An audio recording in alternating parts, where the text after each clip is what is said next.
Hello, everyone, and welcome to episode 29 of the Made of Things podcast. I am your host with no rhymes this week, António Maria Correia. On this episode, we have the wonderful Mike Hadrias, also known as Perfume Genius.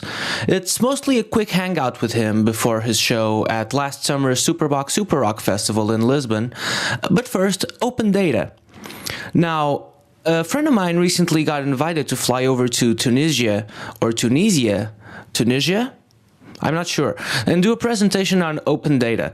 I was asking him how it went, and he was telling a group of friends and I on this WhatsApp group message we have that it went great, but also how he wished that in the middle of the whole set of conferences, I could have been there to do a presentation of my own. So with that in mind, here is my quick presentation on open data in Portugal.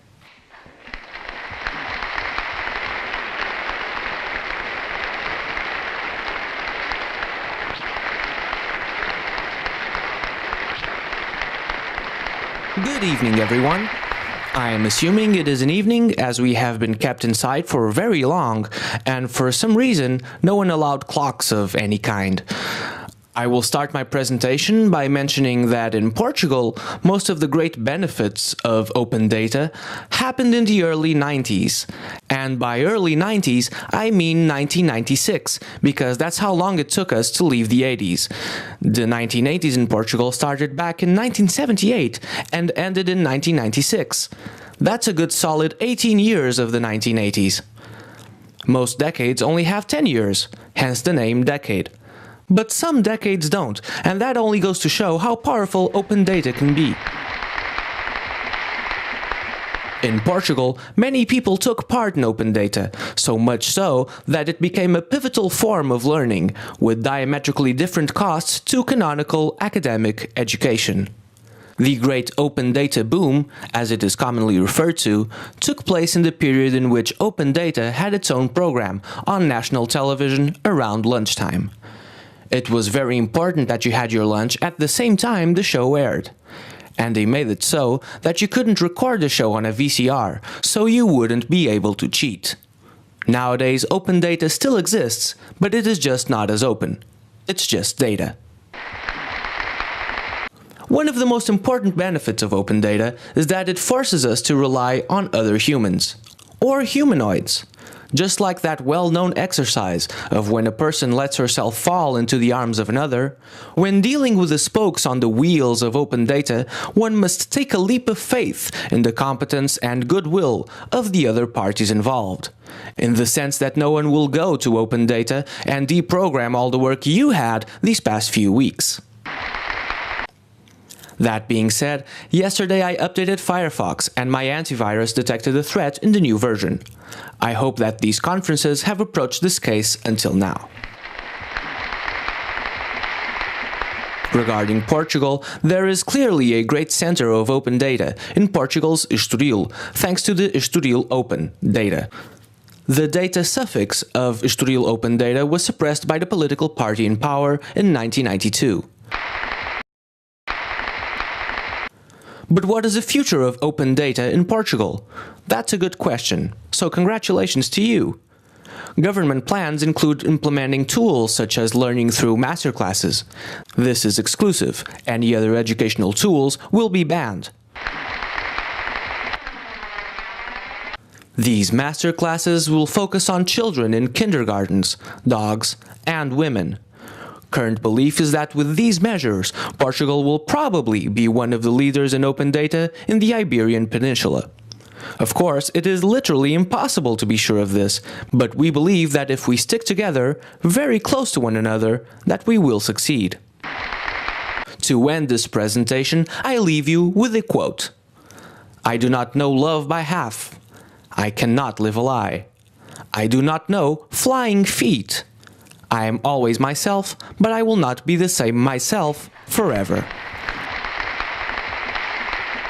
The author of this quote is Clarice Lispector, a Brazilian author lady. Thank you, call me, phone emoji, champagne emoji. Brilliant.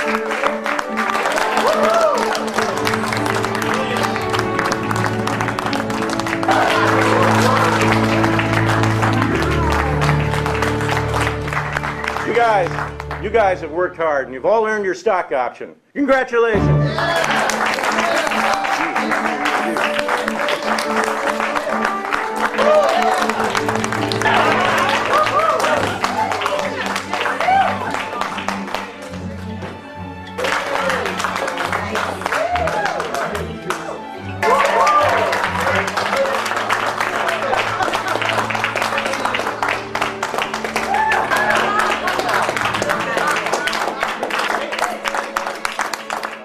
So that was my presentation on open data. I hope it was helpful in any way. You're welcome. Now back to Perfume Genius. This wasn't the first time Mike and I spoke. I had actually done an interview with him back in 2012 in the same festival, and that being Superbox Super Rock. It was a much more serious interview than the generally silly chat we had this time, which is, of course, something I hope you enjoy. And Mike was promoting his great 2014 album called Too Bright. So much of the conversation was about the album and songs on the album.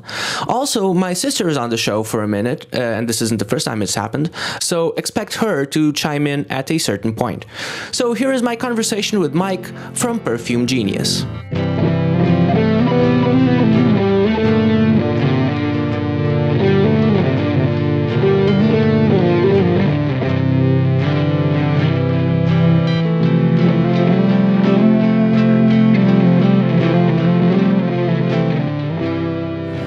Doing so many interviews where I didn't like get on my good side. Sure, absolutely. I'm try to even it out. You know, that's totally I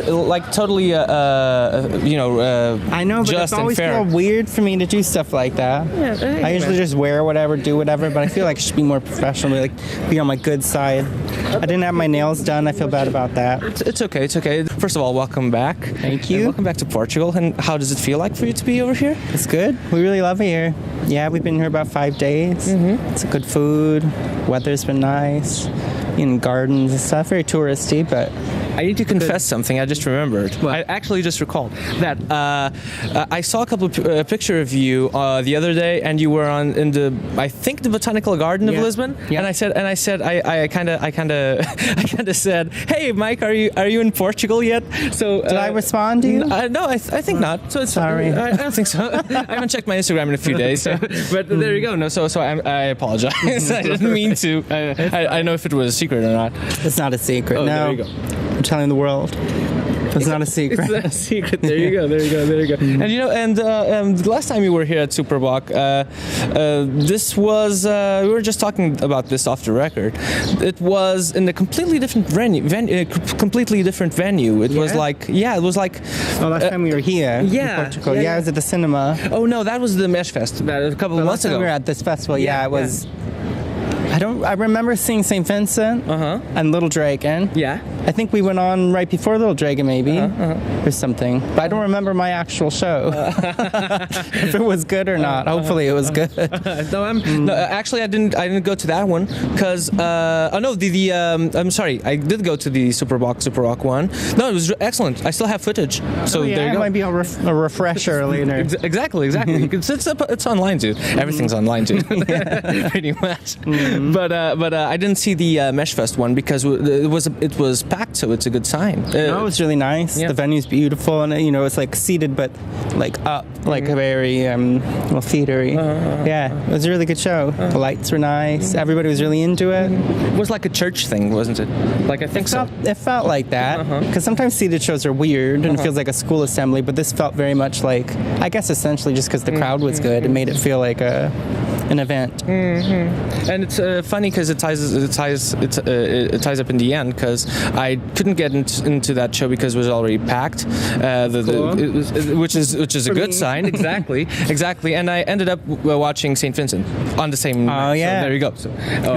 So St. Vincent, there you go, in Portugal. She's good. It's a good trade-off, I think. She's excellent. And actually, so you guys end up playing the same venues, I guess, in Portugal at the same time, I guess. Yeah, same no, venues or same festivals? Last time at this festival, I had a trailer next to hers backstage, and she was doing vocal warm-ups, which I'd never done before, but now I do the ones I heard her do. I just copied them. And, how do they go? I'm not going to. No. You don't. Oh, that's Like not a scales test. with vowels, doing vowel sounds and scales and stuff. I mean, maybe she was writing a new song. Maybe they're not even vocal warm-ups, but it sounded like vocal warm-ups to me. So. You can't even tell, but okay. So last time we spoke, I asked you about this hardcore influence you had, because of the Washington scene. That's something back in the early 2000s, I guess. It's something I tend to ask people who are from Washington, and so I'm not going back there, but I'm going to ask you, however, if Too Bright feels like the most hardcore you've been so far, because I would say so. To me. It's the most hardcore I've shown everyone. I mean, I've already always had that kind of side to me, like, I don't know, kind of a harsher, I've always liked harsher, darker musics and stuff, but it's the first time I made an album out of songs that feature some of those elements. And do you feel like this is possibly like do you feel like that the journey is in shedding layers, that's where you're going to keep on going through to yourself going? I have no idea. I mean, I didn't know. I've learned, the more that I write, that I have no idea what's going to happen once I sit down to do it, I thought this album was going to be kind of like my first two, but a little more orchestral or more, have more backup singers and more churchy or something. But I didn't know it was going to, be kind of more electronic and harsh and experimental. I mean, some of the songs are very similar to things I've already done. Not already done, but the way that I've already. No, of course. No, I understand. I don't want to say that about myself. They're exactly the same as everything I've ever made. So I drew inspiration upon my own records and then did pretty much the same. Yeah, but I just switched a couple words and winked at the end.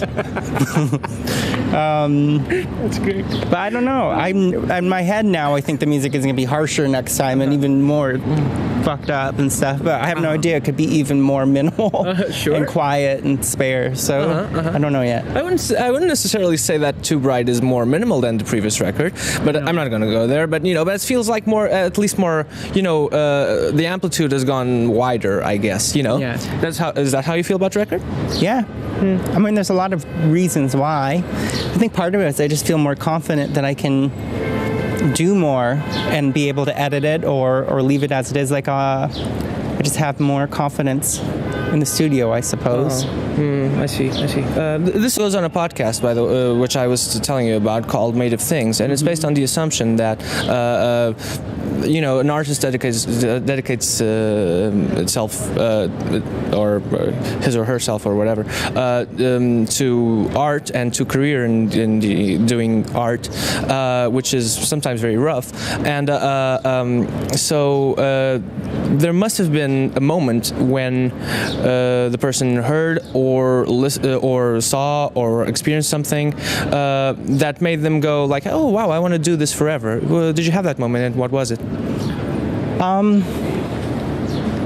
Or several. You can have more than one. I had a bunch. I mean, for music, it was very sudden for me making music. I didn't grow up singing. I grew up playing piano, but not thinking I was going to ever write my own stuff. And so music was very quick. I always wanted to, but I was very hesitant just because I'm an obsessive music fan. And once you start trying to make your own thing, you don't think it could ever measure up to all the songs that you love. But I kind of got over that and started writing. And I wrote my first song, and I enjoyed it, and it felt very complete, and so I just kept going from there. But I've always, I went to school for painting. I thought I was going to do that. For a while, I thought I was going to be a writer, and I was writing lots of really bad short stories and stuff like that. Don't we all, like when we were young? I've always been like that, It's not fair to a lot of people in my life. I never imagined myself in a regular job and stuff, so I was like, I just kind of like bummed around, and I wasn't very, I thought I was entitled to be this way because I'm like creative and I'm, but I didn't do anything. I was just like, I would at home be writing poems and stuff. I still got to make money. So luckily now I'm independent and doing something I love, which I think is very rare you know, because before I was working at a department store, like making keys, copies of keys and stuff like that, which is not, you know, I also wrote a lot at that job because there's a lot of downtime, and everybody's obsessed with working the least amount of possible at that store. Oh. So, you know, it was crazy work ethic. Right, okay, yeah. Sure. Okay, so that's positive. Come on. Sometimes when you have like this job when you don't do anything, you get to actually have more time to have an output somewhere else. You know, sometimes that's weird. Yeah. You know, it's scary though, because I essentially was a bum for like 20 years, and now like I'm making music, and if this ever doesn't work out, like I don't have anything to be like, like I can't like step into a bank and be like, I want to, let me help you manage this bank or something. I can't do it. I'm gonna manage your play like the Queen YouTube video and be like, look, I'd be good at it. I'm like, or something. But I don't know. This involves some production management. You know. Yeah. You know, but it's done. The video. But it does though. It does. Yeah. So you know, you're doing fine, and nothing's gonna happen. You have your fans, and you're going to. So. Yeah. So we're all looking out for you, man. Thank you. So, but when I said don't we all? I said that like when people tend to write stuff when they're 15, and it's almost always very bad, isn't it? Like when you go back to it, and it's like, oh, wow. Yeah. I mean, there's sometimes like tiny little seeds or something of good ideas and stuff, but I don't know. It's the same as depression. Depression is very much like a void, and I feel like teenage angst is a void too, where you can't look beyond your shitty, stupid little problems to actually make something important. Yeah. So it needs to have some world experience to get more rougher skin, to have actually some humanity growing, right? I think so. I think you just need to get over it a little bit. Yeah, sure. What I was going to say before, which I said, I had something to tell you, but I didn't remember what it was. I saw you backstage at Primavera Sound in Barcelona earlier this year at the Tobias Gesso show, because you played a little afterwards, I guess. I think right after him I played. I interviewed him actually, so I didn't watch most of your show because I was talking to Tobias. So I'm sorry, I apologize. That's all right. But how did that go? Because the Primavera Sound is one of my favorite festivals over there. My show? Yeah. It was really good. It was one of my favorite shows of this tour we've done. I mean, festivals can be hard for us because you're playing, there's a lot of things that need to fall into place with my show for it to be like super good, and it's hard to do when it's like into the open air and it's really not dark. But that show was like the perfect weather, and lights were really good, and people seemed to be really into it. I don't know, it felt like a shared thing. I think that's why festivals can be hard, is that you can't like vibe. It's harder to vibe. Harder to be a hippie about your show. Exactly. Plus, when you have something so intimate and more quiet than just like loud rock music, sometimes it's people sometimes just want to go party, right? Yeah, but you tend to have people at your shows. I've seen a bunch. So no, I'm not like ungrateful. No, sure, I didn't mean that. I don't know. I feel like sometimes people at festivals too are waiting for the next person. They just got there really early, so they're just sitting there kind of looking at me like that, or waiting for Metallica. But when it does work, it's a really amazing feeling. Okay. So I'm sure it must be really grateful. So you must feel very grateful, I guess, when people engage. It's an amazing thing. I mean, I was so nervous performing the first couple tours, and now I'm a little less nervous, so I can kind of pay attention to what's actually going on, and it's a pretty crazy thing. It's kind of overwhelming, On your song, you have a bunch of really good songs on the album. Like, if not the whole album, it's one of the best of the last years. Oh, thank you very much. You're welcome. It's true. So, okay, what's a long pig, man? What's a long pig? Is like a word for human flesh that's prepared for eating. Okay, so nothing to do with actual existing creatures. No pigs. The pigs are like human meat. Sure. Yeah, there you go. Fully understandable. Now that you put it like that. But because I was thinking like, also a hardcore band or like a metal band called Long Pig too, I think. Really? I think they're metal. Oh, okay. We should look it up. I'm pretty much out about it. I'll look it up. I'll Google it later. It's hardcore. Oh my! You think it is? I think it's maybe hardcore. Oh, is it? Maybe it's crossover. Yeah. I hope so. I love crossovers. Is wrong about it. We're pretty much all of us are right. Mm-hmm. Yeah, exactly. But I was thinking like, because well, this makes no sense now, but I was thinking like long pig would be opposed to short pigs, which is short pig, and short pig is essentially a piglet, which is a delicacy over here. They're so cute. They're so cute. They're eventually they're just like a delicacy over here. So Baby pigs? Yeah. What is it called here? Leytown. Baby pigs. Yeah. This is not cool by any means. I don't want to advocate eating it, but I probably would. Exactly. That's what's fucked up. Is like watching videos of like all these piglets and stuff. But if it's delicious, it's really fucked up. I've been thinking more about it because all my friends are like vegetarians and vegans and writing these pretty convincing posts on Facebook and all these videos, horrible videos, but I still like break down and have a burger pretty much every day. So I can't resist. Wow, I'm sorry, my accent just flew out the window. Resist. That sounds like a brand of something, like resist, like my perfume. My Perfume Genius is resist. There you go. But okay, that's enough about pigs now. But don't let them in. Is that like a forever a truth that will withstand the test of time, or not letting them in? Like, will you ever, and what does it take? Yeah, I mean that was that's just a song about having friends or acquaintances or whatever that say inappropriate or offensive things, but they're well intended. They're not bad people. They're just ignorant, I guess. But sometimes you don't feel like wanting to be that person that like tells them, we don't say it like that, or I don't know. It feels condescending when you do it to them, and it also, I don't know. It's a frustrating thing. Sometimes it can be just as obnoxious as when someone just flat out says something mean to you about who you are, Sometimes you're just not in the mood, right? Yeah, sometimes I just want to not let them in. I just want to keep watching Netflix. I don't want to have dinner with those, nice but offensive. Sure, so some people are offensive. Some people are just irritating, and you hang out with them, right? So, it's just this goes a long way.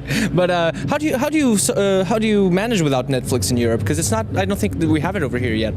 You have some countries do. Oh, okay. For the rest, I have a thing on my computer which fakes me being in different countries. Hello, something which is less. I'm telling you that I'm a hacker. No. So it doesn't matter where I am. I will watch 8 episodes in Nashville. So I have something like that too on my computer, like a plugin, but I'm trying not to say the actual name of the thing. So I will say like hello, slightly less worse, online nidge. Yeah, sounds good. Do you think that works? Yeah, for sure. Okay, there you go. World Wide Webbing. I'm sorry, you were gonna say? No, I don't know. I think it is. I'm just mumbling.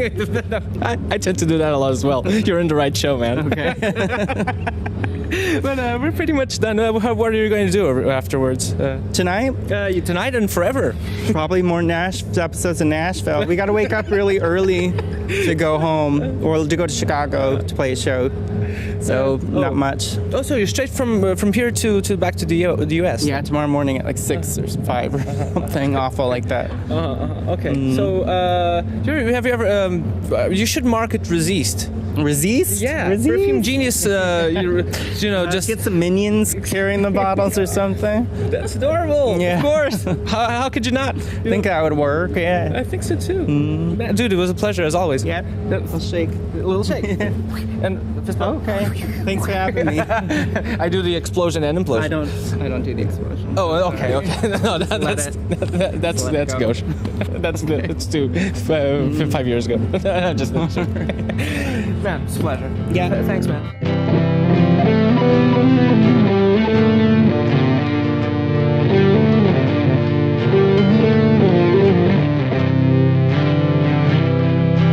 Well, at the time we did not have Netflix in Portugal, but we do now, and it's pretty great.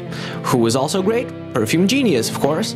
Thanks for listening to the show. We'll be back soon with another episode. I can tell you right now that it's going to be a long one. That's the only thing I'm going to spoil for you. It's not a spoiler. Please check out all the episodes on the Made of Things podcast channel on YouTube. You can also find other interviews there that I did in recent years. You can like the Made of Things page on Facebook or follow Made of Things pod on Twitter, where I say stupid stuff. And if you're an Android person, by which I do not mean that you're an Android, but you possibly are, you can download all the episodes on WordPress. And you can always go to iTunes, of course, but only if you're not an Android. See you guys soon. Please come back and don't leave me.